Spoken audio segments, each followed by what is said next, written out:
جو قضائے حاجت ہے، اور یہ ظاہر ہے کہ یہ ایک ایسی ضرورت ہے ہر انسان کے ساتھ اللہ تعالیٰ نے، تو جو قضائے حاجت کا اسلامی جو اس کے آداب ہیں، یعنی مختلف چیزیں اس میں، تو اس کے بارے میں کچھ آپ وضاحت فرماتے ہیں؟ جی، جب بھی آپ نے طہارت حاصل کرنی ہے تو طہارت کی سب سے پہلی چیز جو ہے وہ استنجا اور قضائے حاجت ہے۔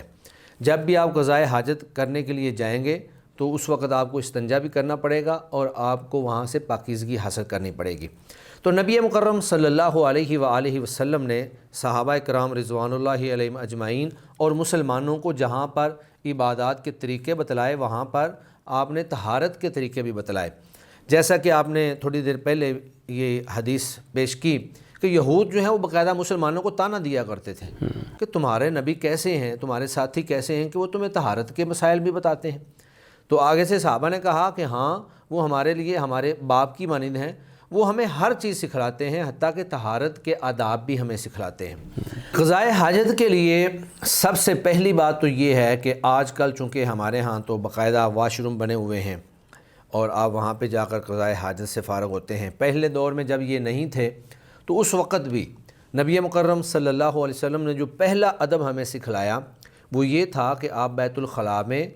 یا وہ جگہ جہاں پر آپ قضائے حاجت کرنا چاہتے ہیں وہاں پر داخل ہونے سے پہلے آپ دعا پڑھ لیں، اور وہ دعا کیا ہے؟ اللہم انی اعوذ بک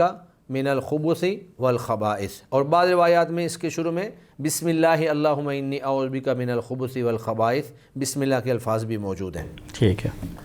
تو یہ دعا آپ نے اس لیے پڑھنی ہے کیونکہ جہاں پر آپ قضائے حاجت کر رہے ہیں ایسی جگہوں پر عموماً جن اور جنات جو ہیں وہ وہاں اپنا بسیرا رکھتے ہیں، اور جب آپ یہ دعا پڑھ لیں گے تو آپ ان کی شر سے اور شرارتوں سے محفوظ ہو جائیں گے۔ اور اس کا ترجمہ بھی یہی ہے کہ اے اللہ میں تیری پناہ میں آتا ہوں ناپاک جنوں اور جننیوں سے۔ تو جب آپ بیت الخلاء میں جا رہے ہوں تو آپ نے باہر یہ دعا پڑھنی ہے، اور بیت الخلاء میں جاتے وقت آپ نے پہلے بایاں قدم اندر رکھنا ہے، اور جب آپ نے باہر نکلنا ہے تو پہلے آپ نے دایاں قدم جو ہے وہ باہر رکھنا ہے، اور باہر نکلتے وقت بھی آپ نے دعا پڑھنی ہے، اور وہ دعا کیا ہے؟ غفرانک، اے اللہ میں تجھ سے تیری بخشش کا سوال کرتا ہوں۔ جب ہم جائیں گے بیت الخلاء میں جائیں گے تو جب دعا پڑھیں گے تو وہ باہر پڑھ کے تو پھر داخل ہوں گے، جی، اور جب نکلتے ہوئے پڑھیں گے تو وہ واش روم سے نکلنے کے بعد پڑھیں گے۔ جی بالکل۔ لیکن اس میں اہل علم کی ایک رائے یہ بھی ہے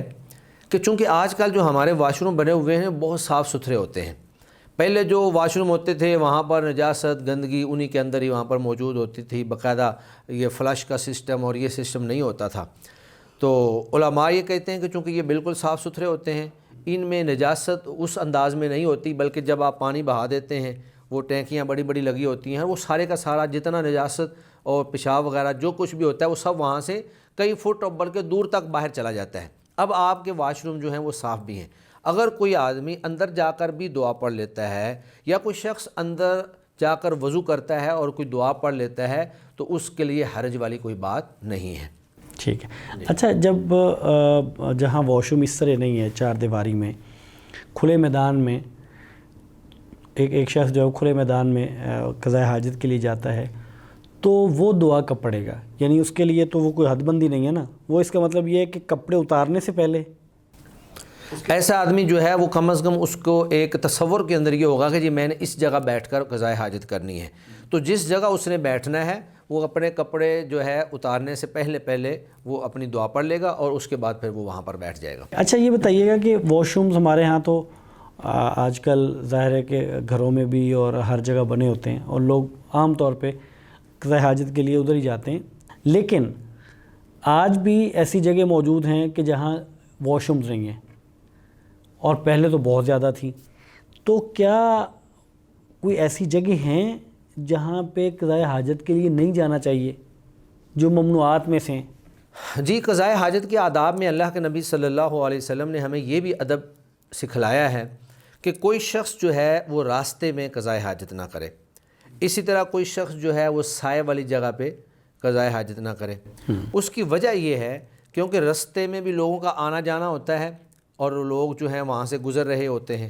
اسی طرح جب سائے والی جگہ پہ آپ کریں گے تو وہاں بھی لوگ عموماً جو آدمی مسافر ہے وہ وہاں پہ جا کر جو ہے راحت کرے گا اور وہاں پہ ٹھہراؤ اور پڑاؤ کرے گا، تو یہ گویا کہ لوگوں کو اذیت کا باعث ہے، اور جب آپ وہاں پر قضائے حاجت کر دیں گے تو لوگ آپ کو برا بھلا کہیں گے۔ تو اللہ کے نبی صلی اللہ علیہ وسلم نے راستے میں اور اسی طرح سائے والی جگہ پہ قضائے حاجت سے منع فرمایا۔ اسی طرح ایک روایت ہے کہ اللہ کے نبی نے فرمایا کہ کوئی شخص حمام میں پیشاب نہ کرے۔ تو چونکہ آج کل تو ہمارے ہاں اس طرح کے واش روم بنائے جاتے ہیں کہ نہانے والی جگہ اور واش روم کی جگہ وہ ایک ہی ہوتی ہے، اکٹھا ہوتا ہے، چونکہ صاف ستھری ٹائلیں لگی ہوتی ہیں، پانی کا بہاؤ بہت ملتا ہے، پانی کھلا ملتا ہے، لیکن وہاں عرب کے علاقے میں پانی بہت کم ہوتا تھا، تو وہاں نہانے کے لیے حمام الگ ہوتے تھے جن میں صرف نہایا جاتا تھا، اور واش روم کے لیے قضائے حاجت کے لیے الگ سے جو ہے جگہ انہوں نے بنائی ہوتی تھی۔ تو اگر ایک شخص جو ہے وہ نہانے والے پانی کے اندر پیشاب کر دیتا ہے تو نہانے والا جو پانی ہے وہ تو پھر ناپاک ہو جائے گا، اور کوئی بندہ بھی جو ہے وہ وہاں پہ نہا نہیں پائے گا، اور پھر پانی وہاں ملتا نہیں تھا۔ تو یہ 3 جگہ ایسی ہیں جہاں پر نبی مکرم صلی اللہ علیہ وسلم نے پیشاب اور پخانہ کرنے سے منع فرمایا ہے۔ اچھا شیخ، ہم نے اس کے جو سوالات ہمارے پاس آئے تو وہ ہم نے آپ سے پوچھے، اس کے علاوہ بھی کوئی ایسے آداب ہیں جو خاص ہوں قضائے حاجت کے ساتھ؟ جی، اور بھی کچھ آداب ہیں جو ہمارے ان سوالات کے اندر نہیں آ سکے، تو ان میں سے ایک ادب یہ بھی ہے کہ جب آپ پیشاب کر رہے ہیں تو آپ اپنی شرمگاہ کو دائیں ہاتھ سے نہیں چھوئیں گے، نہ ہی آپ نے دائیں ہاتھ سے چھونا ہے، اور نہ ہی آپ نے دائیں ہاتھ سے طہارت حاصل کرنی ہے، یعنی صفائی بھی دائیں ہاتھ سے نہیں کرنی ہے۔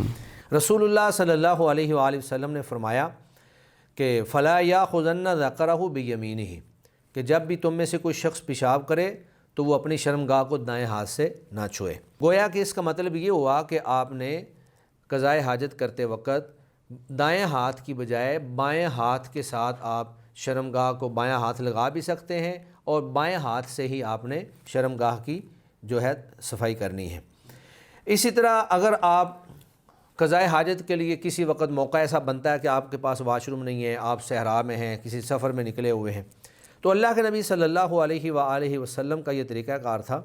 کہ آپ لوگوں سے بہت دور چلے جاتے، جہاں تک سمجھتے کہ اب لوگ مجھے نہیں دیکھ رہے ہیں، دور چلے جاتے، اور پھر دور جا کر اس وقت تک جو ہے وہ کپڑا نہیں اتارتے تھے جب تک آپ بالکل زمین کو بالکل قریب جا کر بیٹھ نہ جاتے۔ تو گویا کہ پردہ جو ہے یہ بھی قضائے حاجت کا ایک بنیادی ادب ہے کہ آپ نے با پردہ ہو کر لوگوں سے دور جا کر اور ایسی جگہ پہ بیٹھ کر آپ نے قضائے حاجت کرنی ہے جہاں سے لوگ آپ کو نہ دیکھ رہے ہوں۔ اسی طرح ایک ادب اللہ کے نبی صلی اللہ علیہ وآلہ وسلم نے یہ بھی فرمایا کہ پیشاب اور پخانہ کرنے کے بعد آپ نے اچھی طرح سے پاکیزگی حاصل کرنی ہے، خاص طور پہ پیشاب کی چھینٹوں سے آپ نے بچنا ہے۔ اسی طرح نبی مکرم صلی اللہ علیہ وآلہ وسلم نے ایک ادب یہ بھی بیان فرمایا کہ کوئی شخص جو ہے وہ کھڑے پانی کے اندر پیشاب نہ کرے، کیونکہ وہ پانی جو ہوتا ہے لوگوں نے وہاں سے پانی پینا بھی ہوتا ہے، اپنے طہارت کے لیے بھی اس کو حاصل کرنا ہوتا ہے، تو جو کھڑا پانی ہے اس کے اندر آپ پیشاب اگر کر دیں گے تو وہ نجس ہو جائے گا اور لوگوں کے لیے تکلیف کا باعث بنے گا۔ رسول اللہ صلی اللہ علیہ وسلم نے فرمایا کہ انہ نہا ان یبال فی الماء الراکد، کہ کھڑے پانی کے اندر آپ صلی اللہ علیہ وسلم نے پیشاب کرنے سے منع فرمایا ہے۔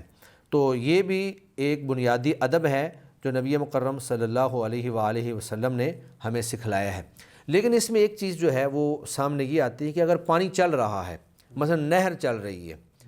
اور ایک آدمی وہاں پر پیشاب کر دیتا ہے،